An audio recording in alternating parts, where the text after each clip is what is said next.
Ladies and gentlemen, happy Friday and welcome to Villanova Tip Time. Tonight is Game 6 occurring on today, Friday, December 11th. Friday, December 11th.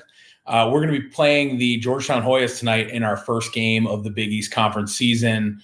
Really excited to start to break down that game. But before we get in there, we're going to talk a little bit about what's going on in college basketball this week. We're going to talk about how the Cats do not lose in Texas. We're going to break down the Big East and do a little preview of the Big East. I know we covered that in an earlier episode. I think we're going to check in on where teams stand and sort of, stack rank the teams as they come into Big East play starting tonight. And then finally, we're gonna zoom in on this Georgetown team and learn a little bit about who they are and what the Cats look to face tonight. But before we go anywhere related to tonight's game, let's talk a little bit about what's going on in college basketball this week. The studs. Let's talk about the top three. Gonzaga, Baylor, and Iowa all looking appropriate in those top three slots. Particularly want to call out Iowa, who's just looking nasty and added another resume win with a home win against UNC this week. And they're just looking crazy good. The Big Ten is going to be loaded this year. It's going to be a really fun conference to watch. And so you're going to probably see Iowa lose a few games. I would imagine they're going to have a tough time running the gamut so long as there are no sort of major COVID issues in the Big Ten. But Iowa looking great early, and the top three, again, Gonzaga, Baylor, Iowa really looking like they deserve that sort of top national billing. A couple of the sliders. So I think number one is Kentucky, 1-3. Not looking awesome. Nina Stogie, thank you. Kentucky not looking great to start the year, to be completely honest. Starting 1-3. And then also you have Duke starting 2-2 and causing a little bit of a stir with Coach K's comments earlier this week, questioning the NCAA's decision to continue playing, thinks they should assess maybe shutting it down for college basketball. I don't know exactly what he was suggesting, although it was insinuated that this was just sort of being a little bit of a sore loser because Duke has lost 2 games to non-conference opponents at home for the first time in literally forever, I think since the early 80s. And so it's a lot of questioning over whether that's spilt milk. And actually Alabama's coach added to the storyline by sort of calling out Coach K in a little bit of an aggressive way, just with a counterpoint. And then, of course, our man, Coach Jay Wright, was asked about it and delivered the comments that just prove what a stand-up guy he is. I think they echo the type of communication you see throughout the program. I have the direct quote here. When he was asked about the issue with Coach K and some of the other coaches' responses, he said, quote, "So what I've learned is that we have no control of that," referring to the NCAA decision. "What we're trying to do at Villanova is work and make our decisions based on our players' mental health and our players' safety." So basically his response was attitude, which is awesome to hear. And that quote reported by Adam Zagoria on Twitter. Awesome to see. And again, just sort of echoing sort of the whole theme and vibe of the program and Coach Wright sort of being that leader that we can all be really proud of and not sort of stooping into this sort of dramatic back and forth based on the Coach K comments. Another person we're going to quote is John Rothstein. I recommended on an earlier episode. If you're not already following him on Twitter, you should be. Great coverage of college basketball. He tweeted this week, quote, "With the exception of Villanova, college B-balls, blue blood programs all appear to have major holes this season." He's referring to Kentucky, Duke, UNC, etc. And it's really nice to see Villanova recognized as, one of the we all love to see Villanova recognized as a traditional blue blood first and foremost, but I think being recognized as the program sort of showing up with that consistency, even in a really weird year. Another team in the top 25, sort of a storyline I'm following, is Richmond. Are they an early surprise? Are they good? They're looking good. Or are they being bolstered by an early win against Kentucky that may prove to not be that sweet if Kentucky's not that sweet? So they're, I think, one of the questions that I'm looking at in the top 25 to see how they continue to show up, but are looking like sort of one of your early surprise teams in the top 25. So let's now pivot to our next talking point, which is the Cats do not lose in Texas. This was exciting Twitter story to follow on Sunday, led by, I believe, a tweet from Jalen Brunson, who said those exact words. that the Cats don't lose in Texas. Of course, referring to the last time we played in Texas before Sunday, which would have been April of 2018 when Villanova won the 2018 national championship. I was there. It was one of the most magical experiences of my lifetime, being there and celebrating on the Riverwalk in San Antonio as the team parade kind of came back to the hotel. Really, really special time for me, and the time that I got to spend with, fellow alums, and my wife, who married into it, was also there and cheerfully cheering along. So, and then before that, of course, the 2016 win in Houston with Chris Jenkins' legendary buzzer beater, really propelling this storyline and all the feel-good vibes of playing in Texas. And then, of course, actually winning the game against a really good Texas team on the road on Sunday. And we really liked what we saw from the squad. I think notably, Jeremiah Robinson Earl was somebody that he hadn't really played that well in the game prior against Hartford, in my opinion. And he sort of carried that hangover into the first half of the Texas game a little bit, but he looked fantastic in the second half and ended the game with a really strong stat line, co-leading points with 19 points. And clawing 8 boards. And he looked really, really strong over the last 10 minutes, sort of commanding control of some of the later possessions where they were trying to, use the full shot clock and get a good shot off. And he did a really nice job there and was commended by Coach Wright for that. Justin Moore was the hot hand all night, and Cats fans, you have to be excited about what you're seeing from him, sort of showing up as a consistent, consistent night in, night out contributor at this elite level, really playing his way into the conversation, all conference type of play that we would love to see him keep up. And he's going to be, continue to be a guy that we go to as defenses crash in on Jeremiah Robinson Earl and his versatility. That's going to create opportunities, and Justin Moore is going to pick up a lot of those opportunities. And so far he's been seizing all of them. I think Jermaine Samuels, I'd call this a bounce back game. He had looked really shaky through the start of the season, but in Texas on Sunday, after missing a couple of days of practice with a finger injury, he grabbed the team-leading 12 boards and was sort of demonstrating that senior leadership that propelled the Cats to that sort of close road win. And really, I think was a nice bounce back effort for him after looking a little shakier in earlier games. We continue to lead the Caleb Daniels fan club here at Villanova Tip Time, although he was mostly a non-factor on Sunday at Texas. Again, sort of finding himself in early foul trouble and not really being able to sort of get any kind of momentum in that game, especially with Justin Moore sort of leading the way. Would love to see a big game out of him tonight. Again, I'm expecting the Hoyas defense to crash in around Jeremiah Robinson Earl and create opportunities for him. So it'll be exciting to see. And we were remiss if we didn't call out Colin Gillespie, putting up 12 points on sort of a quiet shooting night, not his best shooting night field goal percentage wise. However, demonstrated exactly what you expect out of him down the stretch in that game with that poise, with that senior leadership, with the command of the team, and hitting some big free throws late. I know a lot of Villanova Nation in the games prior was a little worried about the Cats hitting free throws down the line. I mean, you could argue that you hit a free throw or two and that Virginia Tech loss never happens. So it was definitely a frustrating theme that you were finding in some sort of friendly group text messages coming through. And,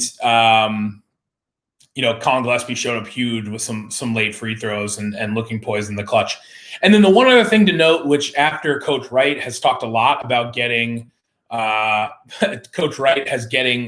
lot more rotation in from the bench guys, talked about that being an important factor and them being an elite team. We didn't really see it much at all in Texas on Sunday, with very, very quiet contribution from the bench. You saw actually solid rotation. I made a note to myself while I was watching the game. You saw a solid rotation of Dix and Swider and Slater early in the first 10 minutes of the first half. And then it seemed like Coach Wright just sort of settled into really relying on his starting crew. And the final stat line was showing really not a whole lot coming from the bench, except for Cole Swider tossing up a couple threes. So what does that mean for tonight? I think especially coming in against an opponent that's projected to be a little bit lower on the Big East totem pole coming into the season. I'm venturing to guess you're going to see a little bit more rotation coming from Coach Wright in tonight's game, and we'd like to see that so we can get keep seeing the improvement from Dixon and Slater in particular, who we haven't seen that much of, but I think are going to be really capable contributors to this team. All right, so time checking us. We are right on time, about 10 minutes into the pregame show here. Cats tip-off is coming up in 10 minutes. You're going to find that game on Fox Sports 1. I haven't checked, but as many of you have heard in my justification for launching Villanova Tip Time, it's that weeknight games on Fox Sports 1 are often led into by Fox Sports 1's like daily NASCAR show. I didn't actually check to see if that was the programming on Fox Sports 1 right now, but I'm hoping that it is just to fulfill that narrative. Before we get into the game tonight with the Hoyas, we're going to do a little zoom in on the Hoyas and who they are and what you should expect out of tonight. I'm going to try and rip through a power ranking for the Big East teams coming into this season and what you can expect based on, what people were saying about the teams coming into the season, but more so what we've seen through everybody having mostly played 3, 4, 5 games in non-conference play, some less than others due to COVID pauses. You got a few like Xavier who have already gotten 7 games under their belt, which is great. But we've learned a little bit about each one of the teams. Neck and neck at the top, you've got Creighton and Villanova. I think Villanova pulls ahead into that top spot now with a second top 25 win. Creighton narrowly lost to Kansas by 1, 5th-ranked Kansas.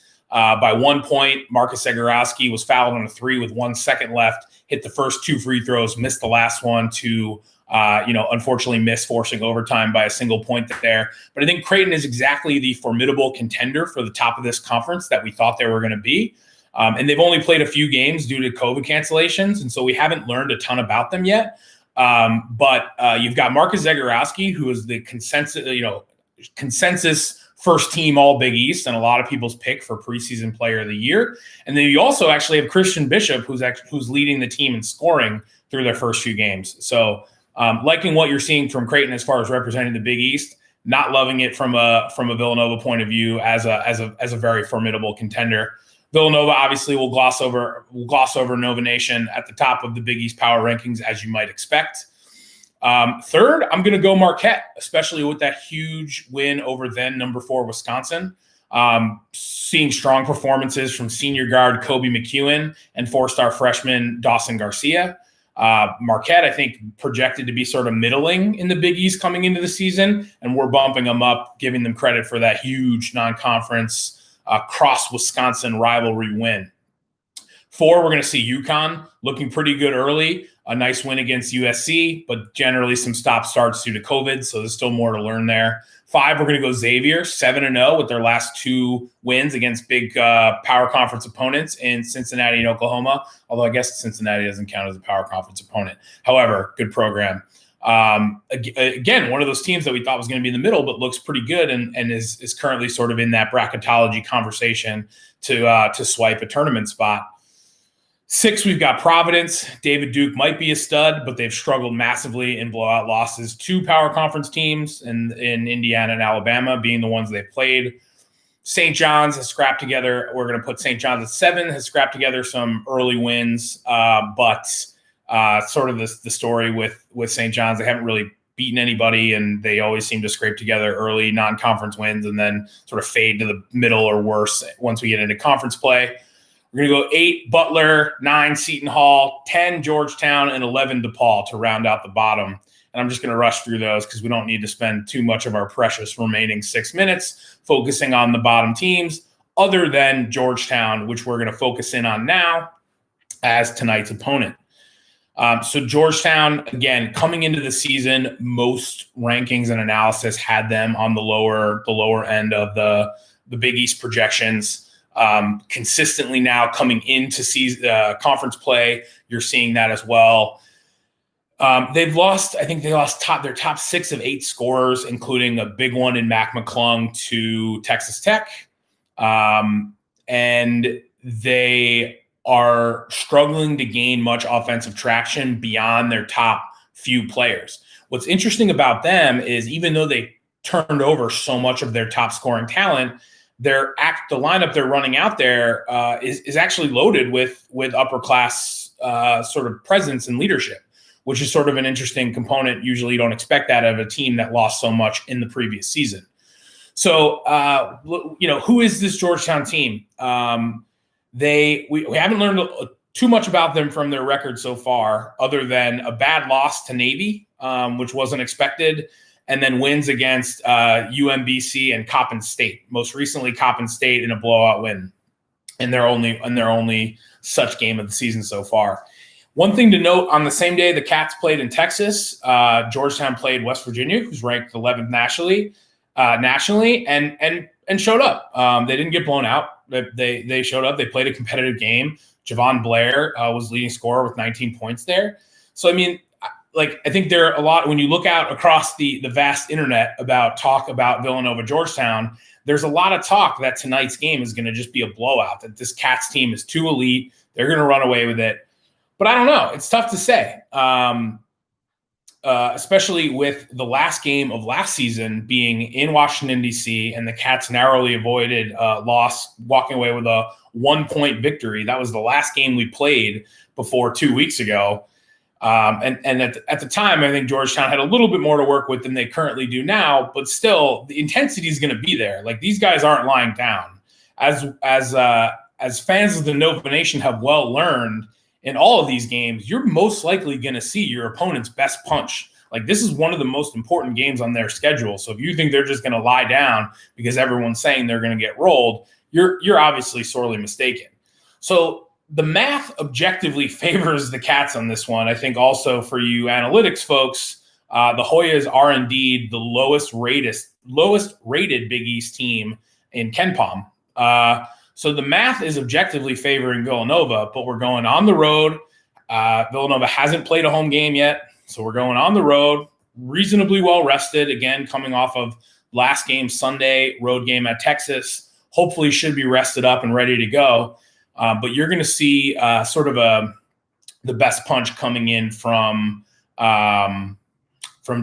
I think players to look out for are going to be Javon Blair, who's averaging about 20 points a game, Jamarco Pickett, who's averaging a double-double and showed up huge in their last two games, and then Qudus Wahab, who's their sophomore center, who's averaging nearly a double-double as well. And you're going to see that matchup with Jeremiah Robinson Earl tonight as one to sort of key in on. So those are the names you're going to hear all night. And then after that, there's not a whole lot of offense to be found on this Georgetown offense. So it's really those three guys, and really key in on Javon Blair and Jamarco Pickett as the sort of the two senior leaders and most prolific scorers from this Georgetown team. As we've seen early in the season, traditionally from Coach Wright teams, defense can sometimes be a weakness with the switch off defense. And we've seen, Villanova, we've seen that defense had holes poking it so far through their first couple of games. And so one of the stories to follow is, are Blair and Pickett going to be able to be effective at weakening that defense, or are the Cats going to be able to contain, a really focused offense through these two primary players and shut it down almost overall if they can do that? The other matchup you want to look at is Jeremiah Robinson Earl against sophomore center Qudus Wahab. That's going to be a really interesting matchup where I think you read the different analyses, you're going to see Jeremiah Robinson Earl with sort of a big leg up on talent there, and expecting that to be a matchup that the Cats might be able to exploit. I think, just like we've talked about, though, you should expect Georgetown's defense to center around stopping Jeremiah Robinson Earl, especially from inside the arc, where he's been tremendous on 2-point shooting, not so much on 3-point shooting in games of late. And that's going to create opportunities for other guys. So I see here we've got some comments. Tim from Astoria jumping in. Big Justin Moore game coming tonight, bro. Couldn't agree more, my friend. I would love to see a big Justin Moore game. Always going to be calling Caleb Daniels' number. We've been a big fan of his. I'm really excited for what we see tonight at the Cats. I loved Villanova minus 11.5 so much that I had to stay away from it. I'm fully prepared to sweat out a really uncomfortable game tonight coming to you from Washington, D.C. But with that, we are going to turn this one over to the broadcast. So flip your channels on to Fox Sports 1. Ladies and gentlemen, it is tip time. Thanks for joining.